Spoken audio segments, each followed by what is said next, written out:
within a matter of 6 months because the consultant is already on board. So that I can see us being in a much more favorable position in a matter of 6 months to 9 months.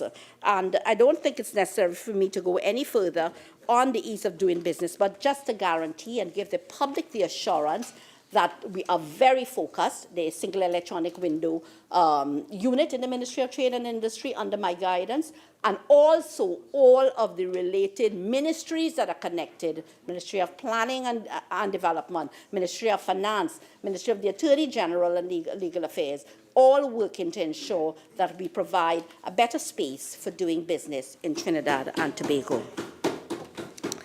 I want to speak just a little bit on food prices.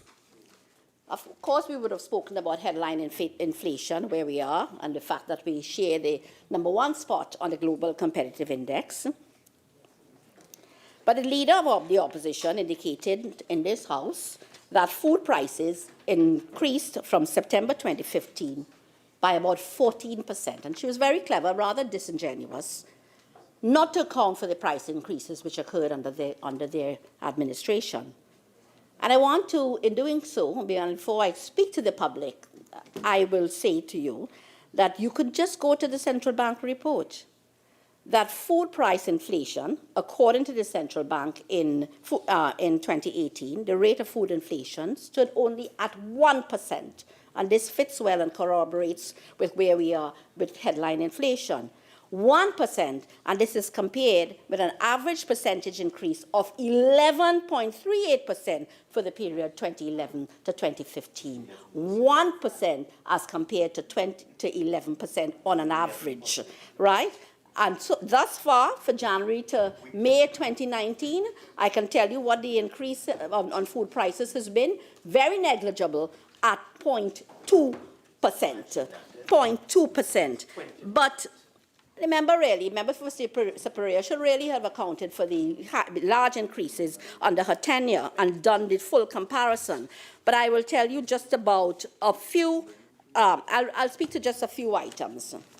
Right, I'm speaking to the population.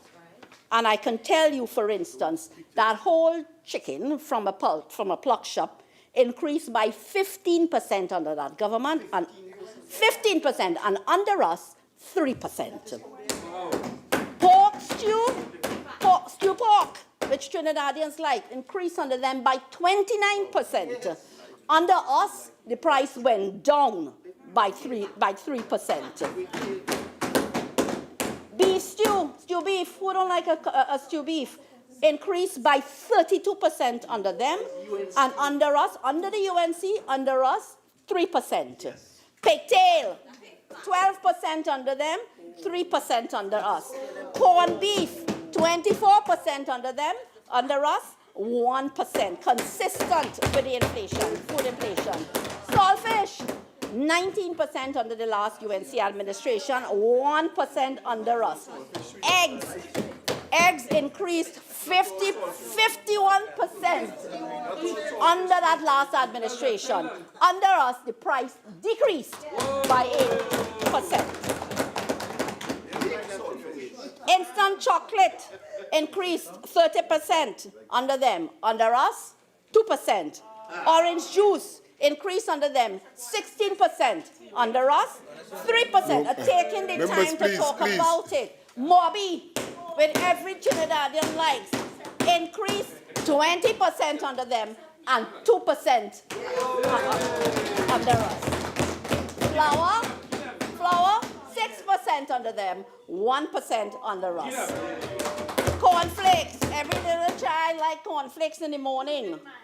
40, including the Minister of Planning's children, 41% increase under that administration. The price has gone down under us by 5%. Black eyed peas, I like black eyed peas and rice. Increase under them 28%. Under us, the price remained the same. No increases at all. Curry powder, 23% increase under them. The price decreased under us by 1%. Curry powder. I can't go on like this, you know. Okay, what garlic? Garlic increased under them 9%. Under us, it went down by 38%. 13. Sugar. Oh Lord. Oh Lord. Infant formula increased under them 84%. A whopping 84%. Under us, 7%. I mean, soap powder.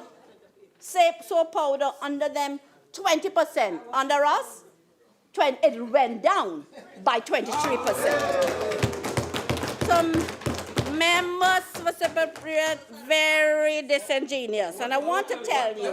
What about rum? No, they want me to talk about vodka. Okay. Sorry, Madam Speaker. Please continue, please. And I want to also. Just now. Let's have some order. Minister of Trade and Industry.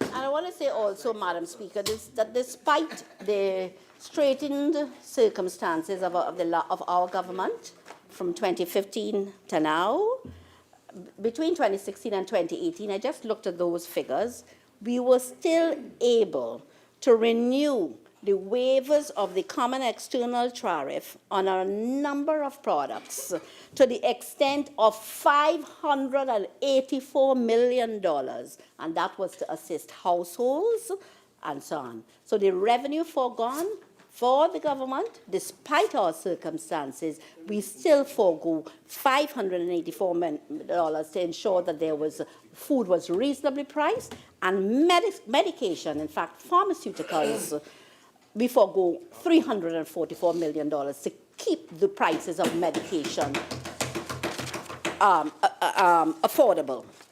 And the other thing raised by the leader of the opposition was the whole matter of business confidence. And I'll come to trade, member for mayor, because I know you talked about that. Business confidence. So, of course, we got a misinformed view from the leader of the opposition. So contrary, I want to tell you that business confidence is quite strong, consumer confidence is strong and quite buoyant, and there is compelling evidence to prove this. Moody's in June 2019 would have indicated that both business and consumer confidence are improving. According to the central bank, private sector credit expanded from $51 billion to $59.57 billion, an increase of 14.5%. That tells you that the private sector is borrowing. They would not have been borrowing if they had not been doing well and if they didn't have confidence in this government and the ability to manage this economy. There were also a number of public offerings which were very successful, including the NIF, the additional IPO for FCB, and the Trinidad and Tobago National Gas Company Limited, all oversubscribed by the citizens of this country who believe that this government and this country, they believe in us and believe in the successful management of our economy. So that I want to say, despite all that you have said, and despite our oblique circumstances, and despite the fact that investments worldwide have reduced, there has been an increase in the level of investments in Trinidad and Tobago by the private sector. So there's been, even while we fix the ease of doing business, the Minister for Planning and Development has a complex approval system for complex projects. In the Ministry of Trade and Industry, I, in fact, also manage a special approval committee, which is to facilitate investments. InvestTT is doing their work. Fledgling as they were before, they are improving, and they are doing their work to facilitate investments. And there's also a private sector committee under Christian Mute, and they too are doing their work to ensure that we facilitate investments. So if I look only at 2019, we would have facilitated $477 million on the non-energy side in projects, creating 368 jobs. But I will give you the full picture of the kinds of investments that we have, and that is just in order to save time. so that from fiscal 2016 to fiscal 2019, we would have had a total of $4.7 billion in projects completed. And that is projects that we are tracking. There are also other projects going on by the private sector that we will not be aware of, but through our monitoring systems, we know that we would have had close to $5 billion in private sector investments, employing about 1,500 persons, and these are actuals. We have in place as well in the pipeline for 2020 and 2021 another $3 billion in projects with proposed employment of 1,653 persons. So that there have been some significant investments, despite all that you're trying to put out there, significant investments. And I will just speak to a few.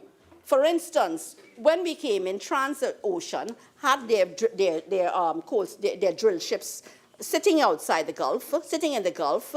We developed the coal stacking policy, and what we did is we put in place the contract arrangements, reasonable contract arrangements that will benefit the people of Trinidad and Tobago, and that ended up being a $1.2 billion investment in the maritime sector.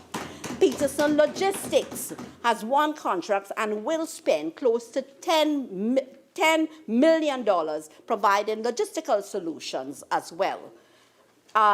Carib Glass in the manufacturing sector installed a new furnace. Prime Minister would have been there to commission the furnace, $200 million, providing 60 jobs.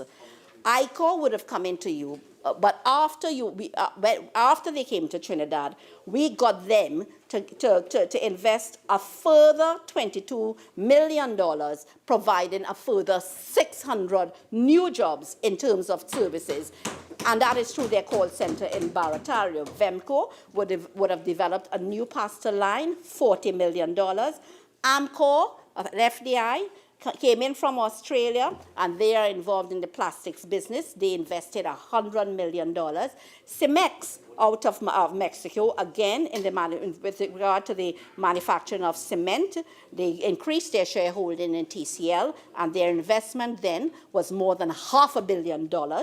Extra Foods, I mean, if you drive down, if you only drive down to Chaguanas, most of you are from South, Extra Foods constructed a state-of-the-art grocery and shopping area in Chaguanas, $70 million. And I could go on and on, shall I? $70 million. Pennywise, you would see that Pennywise. In fact, in Laramie in 2016, they developed an entire mall there, $70 million. And if you look now, again in Chaguanas, they are spending another $60 million or so on a new Pennywise Plaza, and this is in Endeavour. And of course, you had a number of agencies coming in from abroad. The Regis would have come in to invest in office space. Regis is out of Belgium. Grant Thornton would have entered our economic space as well with accounting services. BHP Billiton would have started a BPO accounting service project. We talked about Domus Windows and Doors, in the manufacturing of windows and doors. They were trying to come in under the last UNC government. They tried very hard, and not for nothing could the Ministry of Trade then facilitated them. We facilitated them, and that manufacturer of windows and doors is now providing 30 jobs, and it was an investment of $50 million. LTL Manufacturing, the manufacturing of automotive batteries, that started under this government and finished under this government, $35 million, creating 27 jobs, entering 12 markets within the CARICOM and in Central America as well. Advanced Foam with the manufacture of high-quality pillows. Creamery Novelties, the Hadcock Group, traditional importers. They manufacturing ice cream and now exporting $18 million, creating 20 jobs as well. And there are a number of other projects that are going on. Some of them I wouldn't want to call the names, but one of them I want to speak about is a traditional importer, maybe importing for the last 40, 50 years. And they have presented their proposal, and ETEC is working with them. They are going to be spending more than $600 million developing 5 manufacturing plants. And this is going to be done in the Factory Road Estate area. So there are a number of other I would have liked to speak to more, but I don't have the time. But certainly we have China, a company from China, a company called BOSA, investing in the maritime sector in transshipment operations. They have hired 25 persons, and they've invested $10 million. And there are a number of other businesses, Nestle, Prestige, who have expended increased funds to expand their business and improve and automate their business processes as well. But as I said to you, major projects completed under us and in the pipeline process as well. I want to speak, before I go to trade, I want to speak just very briefly about special economic zones. Why? Because the Minister of Finance would have addressed it in the budget, but also the MP for Superior, all of a sudden, in her UNC Grand Master Plan for Economic Transformation, which we find to be quite impractical and illogical, and just to be a hodgepodge of ideas, all of a sudden they have forgotten what they talked about before. Before they spoke about growth poles and the 4 Cs. These growth poles were supposed to be in East Port of Spain and the North Coast and so on, Southwest Peninsula, talking about Point Fortin, Northeast Tobago and so on.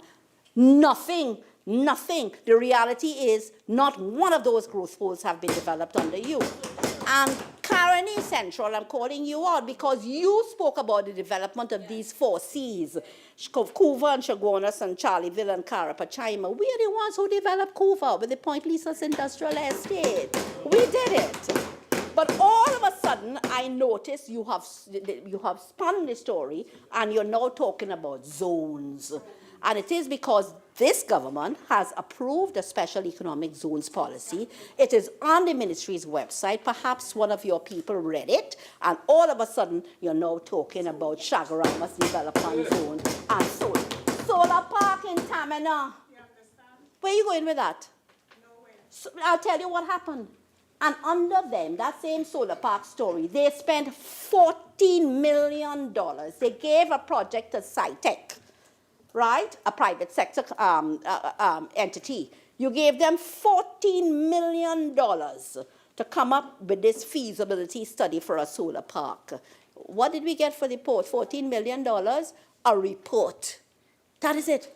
$14 million for a report, just like the work that you all did that Chaguanas West was talking about, which the IDB could not use.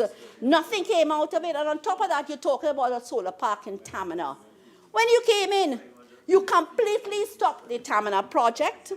You stopped the UTT Park because you didn't, the UTT University, which was going to focus on technology, not understanding, of course, the correlation between the both and what we were doing in terms of developing technology and ICTs and so on, not recognizing that, and now you come in to talk about Tamina Park. When you stopped that project, we lost the momentum. We lost the momentum, and other countries who had gone into ICT and technology arrangements, they picked up on it. So Costa Rica has done very well on it. And the thing is, you had top dollar. You had increased revenues. That's when you should have focused on Tamina Intech Park. We came in. In fact, you built not one park when you were in office. That's not one, and that's a fact.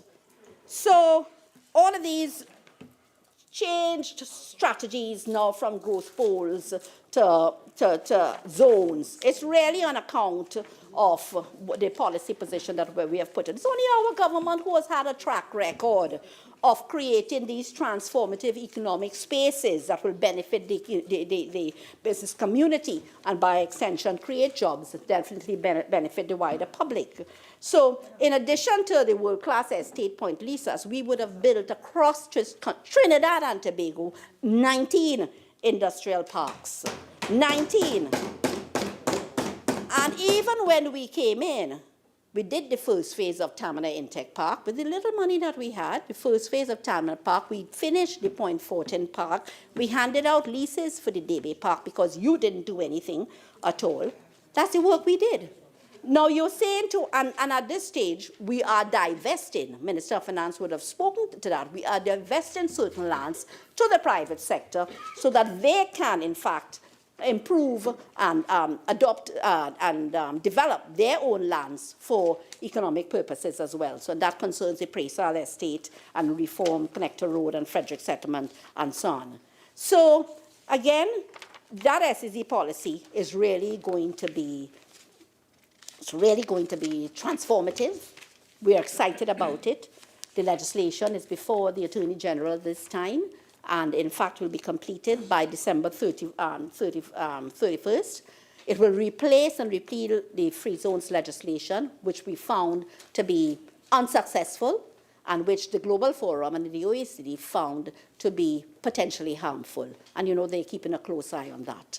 So this transformed policy, this new and improved SEZ policy, the objectives are to improve the country's revenue base, to attract local and foreign investment, to diversify and increase exports, and to increase private sector participation. And whereas before, the free zones would have been focused only on the free ports and what we know as the traditional free trade zones, in addition to that, there will be specific incentives applied also to industrial parks. Your original speaking time is now spent. You have 10 more minutes to wind up. Thank you.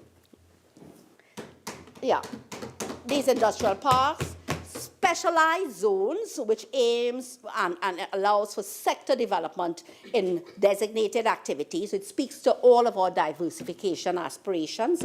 And so it speaks to manufacturing, that specialized zone, maritime services, fish and fish processing, agriculture and agro-processing, and so on. We'll speak more about it. There's also what is called a development zone. So when you're talking, that's when you're talking about Cedrus and Moruga and so on, that is what it is about. You maybe didn't get it right, but that is the development zone where where specific incentives will be attached to develop particular geographic regions, particularly in the outlying districts and so on. And there's what is called the single zone enterprises. For any firm engaging in the particular activities you spoke about, but investing substantially in the country.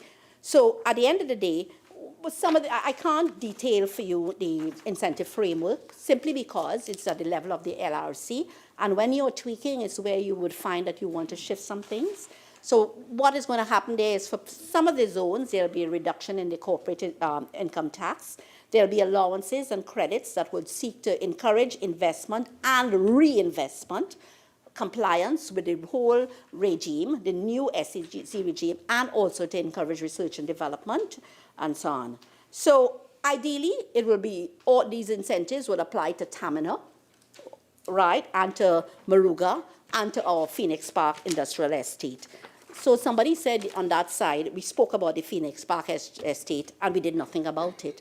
But when we spoke about it the last time, we were just at the stage of identifying projects, right, of identifying the particular project. What we have done in the last year is that we've completed all of the approvals, we've signed a commercial agreement, we have completed the contractor's proposals, satisfied all of the FIDIC requirements. We are completing now the loan agreements, the loan negotiations and so on, and the framework agreements. And this is where we are. As I said before, you never did what you were supposed to do. You engaged BCEG, and you said to this Chinese firm that you will do Endeavour and Reform and Dow Village and Connector Road and Presal and Factory Road. You left BCEG holding the bag $40 million, which you have never repaid them. And you never did it because you never had the money to do so, because you had spent, it's because of your profligacy that you had spent everything coming into you. You had maxed out your borrowing limit then, frivolous spending, and you were therefore unable to follow through with this project, left the Chinese holding the bag and so on. This project is going to ensure that Trinidad and Tobago remains a gateway to the Americas, and we will be, in fact, a strategic partner in China's Belt and Road Initiative. So this project is well on the way. We should start. I don't have the time. We will start in by November. We'll turn this on, and it will be completed in 12 months. Already, I can tell you it will be a state-of-the-art park with all kinds of fancy LED again and solar type lighting systems, underground utilities, facial recognition, and so on. So and already tied to that contract is the fact that we will get 10 Chinese investors into the park, and already through InvestTT and through BCEG, we are engaged. There are a number of manufacturers and assembly entities that have shown interest, and they are interested in, I'm not going to call their names, but air conditioners, the manufacture and assembly of air conditioners, automobiles, industrial machinery, medical devices, building materials, power transmission, and so on. So again, you said we don't complete things, but let me tell you, Maruga will be commissioned. The Maruga in the agro-processing park and light industrial park will be commissioned before the end of the year. It's more than 75% complete. You know, Dr. Roger Hussein commended us for that project. He said that we should have these processing parks across all of Trinidad and Tobago. So thank you, Dr. Hussein, for once. Right? So there are a number of stakeholders involved. We meet with them, ICA, NAMDEVCO, Ministry of Agriculture, and so on. We're engaging with the farmers, and we are going to do whatever it takes to help improve the lives of farmers, to move them from primary production to processing, and of course to improve the value added and earnings and prepare them for even exports and so on. We are going to again continue the engagement with the farmers and people involved in hydroponics and rice production and so on. Member for Mayaro, I assure you that when I speak in the Senate, I will speak fulsomely to the matter of trade. But you raised the question of why are we looking at trading with the Latin American countries? I understand that's a point you raised, that we should focus on CARICOM. Why is it so low? But you, no, you clarify after. But what I'm saying is, no, I don't have much time, I'm sorry. But what I'm saying, and I will speak to the trade policy that we have developed, and having done, and I want to thank publicly again, UNECLAC for the work and the close collaboration. They are the ones who did all of the econometrics involved in the statistics and so on. All of the empirical analysis would have been done by them. We worked very closely, and we did more than 30 consultations. And this would really take Trinidad forward, certainly into and you will understand where we're going with trade. I will speak comprehensively. But you said these small numbers. Now, the major markets that we have come down to is the CARICOM market. We are going to continue working with the CARICOM market and the wider Caribbean countries. We are also going to focus on Latin America and also, I'm talking about South and Central America, also the Asian countries. And we're talking about both energy trade and non-energy trade. And I'll tell you, when I looked at the figures, for instance, I really don't have the time, and I'll speak comprehensively later on about it. When I looked at the figures and our engagement with the Asia-Pacific region, 10% in 2017, 10% of our exports, 10% of our exports as energy and non-energy would have gone to that region. So it tells you the importance of that region. And when you look at the Mercosur markets, which are Brazil and Argentina, Paraguay, Uruguay, and Venezuela, exports to all of those countries would have grown from 5.5% to 17%. So when you talk about the countries that we are now engaged in, El Salvador, Cuba, Colombia, Panama, Costa Rica, the Dominican Republic, the evidence is there. So even though it's small, the evidence is there. I said, and especially having done the analysis, these are the markets to focus on, in addition to the wider Caribbean area. And I can tell you, our exports to Cuba, and I'll call the numbers, they may seem small to you, but it's a big difference. There has been a 143% increase in our exports to Cuba, and that is from January, July 2019, when you compare it with January, July 2018, from $11 million to now $27 million. So it is in fact increasing. And when I look at Panama, from 33 million to 67 million, 103% increase. Colombia, from 10 million to 20 million. So small as they are, The engagement has been done by me as minister because the agreements are in place through CARICOM and also bilaterally. These are the markets to focus on. In addition, so we are continuing to focus on Jamaica, on Barbados, on Guyana. These are important CARICOM trading partners.